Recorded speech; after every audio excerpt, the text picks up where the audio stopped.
Today we're going to have a look at the Chauvet DJ Gig Bar Bridge ILS. A gig bar. Now I'll tell you a funny thing about the gig bar. The original gig bar, forget the ILS range of things. I want us to go back several years. The gig bar, the original gig bar. Man, when I first saw that, when the rep walked through the door with the first gig bar, I went, whoa, mate, that's no good. No, all them lights on that bar, no, that's not for me. No. And giving me his dues, our friend from Chauvet went, no, Mike, you need to have a look at this, right? So I went, go on then, put it on. I saw it on, and I don't know how many gig bars, the original Gig Bar 2 and Gig Bar 1s, I have sold. It's still a bestseller. The Gig Bar from Chauvet DJ is a brilliant product.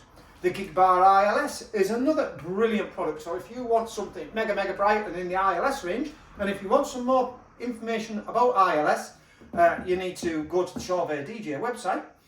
But today we're going to have a look at a new gig bar. This is the Gig Bar Bridge ILS. And I think this is a winner. Right, for one, I can hear people on the internet going, Mike, it's a little bit expensive though, isn't it? Not really when you do the sums on this. So, and there's a lot of argument about this on the internet as well. This has got two moving heads on it, right? I believe there's a picture on the front.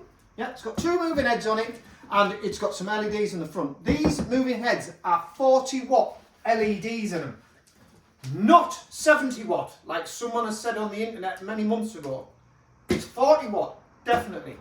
So two 40 watt moving heads on a bar, yeah, with some LED washes in the front, and it's got some wireless features as well. But let me tell you, I think you're getting a lot of bang for your buck, because a 32 watt moving head from Chauvet would be the Intimidator 160. And the Intimidator 160 is a 32 watt LED in it. This is a 40. Now, an Intim 160 will cost you, on the old Tinterweb, around about £370, English pounds. So when you do the sums on this, two of them, £740, two separate moving heads, less power.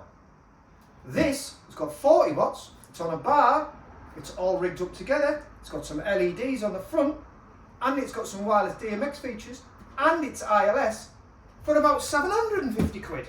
So it's a bit of a no-brainer. I think you're getting a lot of bang for your buck. Let's have a look at it. Right, so what we're going to do in this video, we're going to put it on a stand.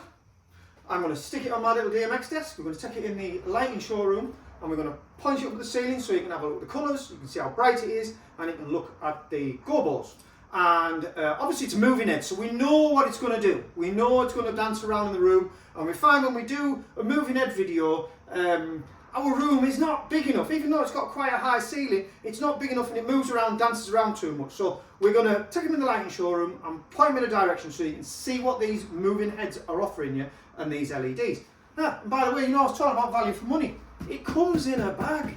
It comes in one of them proper hard style bags. A proper good bag.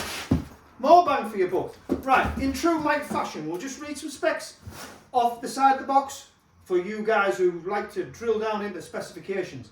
It's DMX, yes, absolutely. We've got 3, 16 or 46 channels of control of DMX. On the back, it's a DMX connector, which is a 3-pin XLR. Pan, we've got 270 degrees. Tilt, we've got 540 degrees.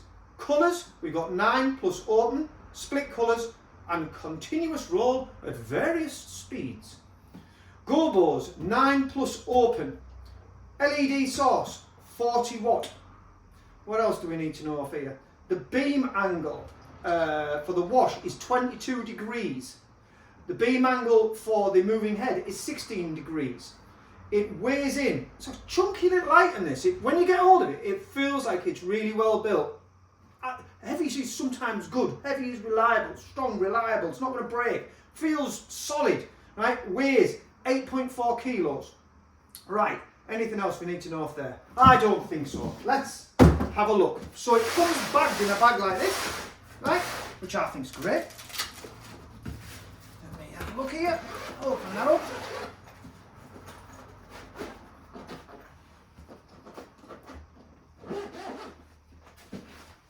And there is our gig bar. Like I said, it's a heavy little one. It really is. So I'm just going to rest that on there for now. Comes with power cable, obviously. Right, what have we got? So, we've got our wash LEDs here. We've got some Omega brackets here and here. And this is a standard 35mm top hat fixture. So it'll go onto most stands. We're going to put it onto a 35mm stand. So, again, like I say, it's a solid little unit. These Omega clamps come off.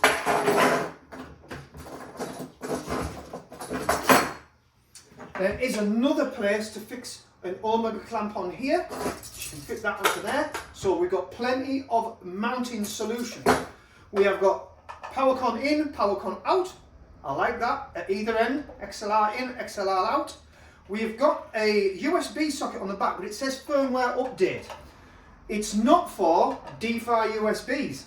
No, because we don't need them, because this, are you ready? This is another big selling feature.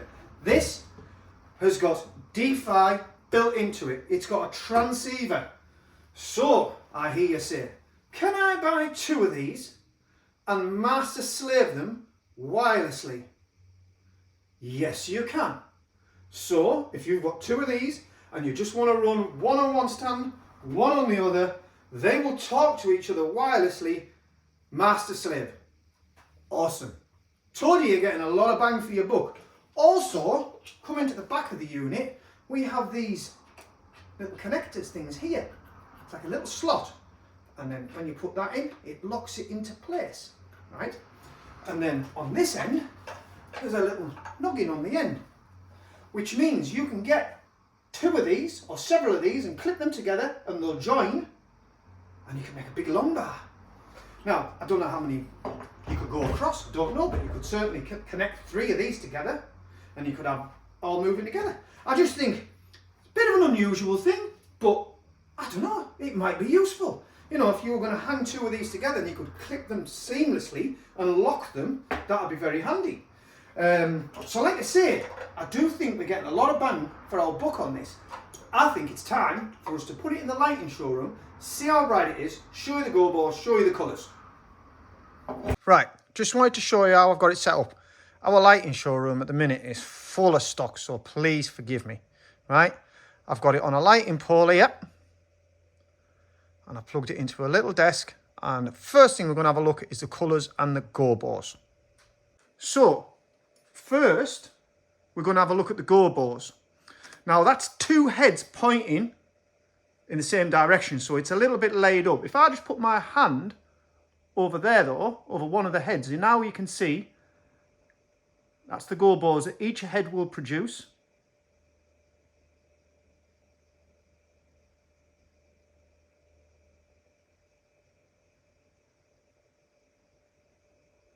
And now if I take my hand away, there we go. I'm going to scroll through some of them colours next. So like I say, at this moment in time, you are looking at both of the heads landing in the same place. There's the go balls there.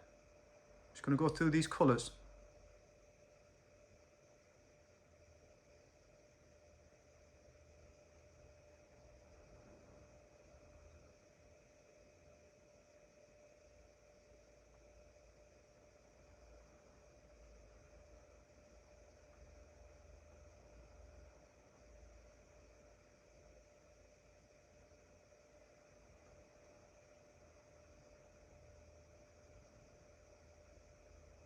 Of course, now you can see that on a colour scroll.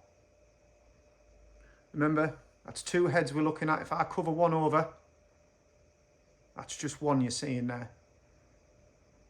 Now under DMX, you can take complete control and point these heads wherever you want. But at the moment, I'm only using it in 16 channel mode. I imagine you would have to use it in a higher channel mode to take control of the individual heads. Again, probably not got this in the best space in the shop at the minute because we are a bit full, but I'm going to show you the washes. So that's the red, the green, the blue, amber, and white. And of course you could mix them to do all kinds of colours if you wanted to do so. Just another shot I wanted to take so you could see a little bit of a beam angle. We've put it at the other end. I've moved the camera to the other end. And we're scrolling through the colours there. And we put a bit of smoke so you can see some beam angles. Again, change the angle of the heads. Got them pointing down so you can see the colours. Now I think, unfortunately at the time of doing this, I didn't have the instruction manual because it hadn't been printed. I think there's an open in there which is absolute pure white from the white LED. But quote me if I'm wrong, but I think there's like a warm white filter in there as well. It's given us a slightly different colour temperature. As you go through there, I'm convinced we've got a different colour in there, 2 shades of white. There's white, and then there's like a warm white there, that one. But don't quote me on this, I might be wrong. But I think that looks great. And there we are for good measure, because I think that's a good camera angle. Stuck in the gobos as well for you to have a look at.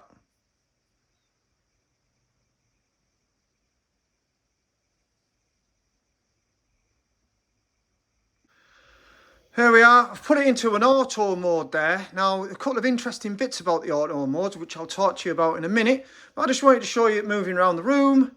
Like I say, it's never a great space to do moving heads in here. They just seem to move around all over the place, and we don't seem to catch what we're looking for.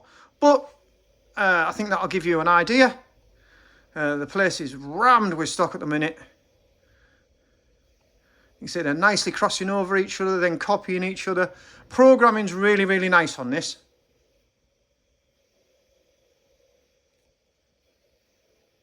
So there you have it. I hope that give you an idea of what that's capable of doing. Like I said, our lighting showroom's doubling up as a storeroom at the minute, and it's a little bit full in there. But I hope that gave you an idea of how bright it was, the good colours on it. I am going to have to look into whether that is a warm white type filter on there, going through the colours. That's just I haven't got the instruction manual at the moment. But to me it looks like there was 2 shades of white. One would be white open, like pure white. Another one was part of the colour wheel and it was like a warmer white. Maybe I'm wrong, stand me corrected, we might find out later. Couple of things that I noticed straight away when I put it into auto mode. You can change the speed on it. So you can go into auto mode and just have it sweeping around the room slowly, and you can choose what speed you want on that. Now I like that because we all like these stands at the minute, these type of stands that have got a base plate and what have you, and a lot of the time I'm like, yeah mate, you can put your moving head on there, but it's going to wobble, especially if you're not using it under DMX and you're just using it in auto mode, where they tend to fly around a little bit. This, if you just want it in auto mode and you want them to sweep about slowly, right, stopping this kind of situation, because I'm sorry, if you put a big moving head on a pole, it's going to wobble. I'm seeing loads of people do this. They're not managing to get the poles to full height.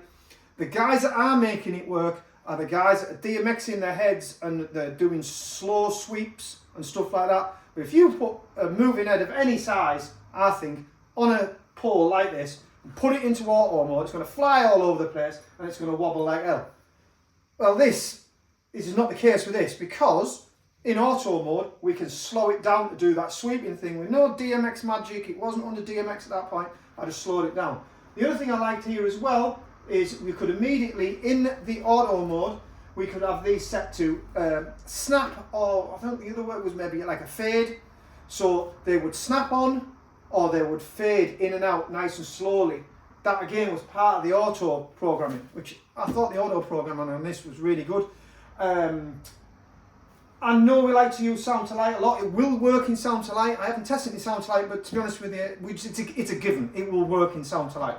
But I quite like the idea of these sweeping around the room slowly with the music and being able to control that just from the back of the unit. Don't forget, this is part of the ILS range. Now, the ILS range is a range of lights from Chauvet, which is like a family of lights. You can get an ILS Command, which is a controller that controls a big family, a big range of different lighting in the ILS range. There's the ILS Gig Bar, which is another brilliant product. If you want more information on the ILS range, certainly head to the Chauvet website and there'll be more info there. But you don't have to be in the ILS gang, if you like, for the want of a better word, to get some benefits from a product like this. You know, I think that the price point it's at, I think you're getting a lot of bang for your buck.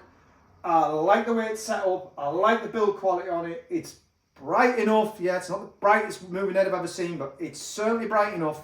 And the control features are dead easy. Master slave wirelessly. It's great. And yeah, if you've got the ILS family of lights, it's going to hook up with that as well. So bonus. What's not to like? That is the Gig Bar ILS Bridge, or Bridge ILS, sorry. And it comes in a bag. I mean, what more can I say? If you want some more information on that, including pricing and more specifications, click the link in this video. It'll take you through to our website. And, you know, I just really like that product. I think it's a winner. And if you like our videos, please ring that bell and press that subscribe button. It really helps. And I need all the help I can get.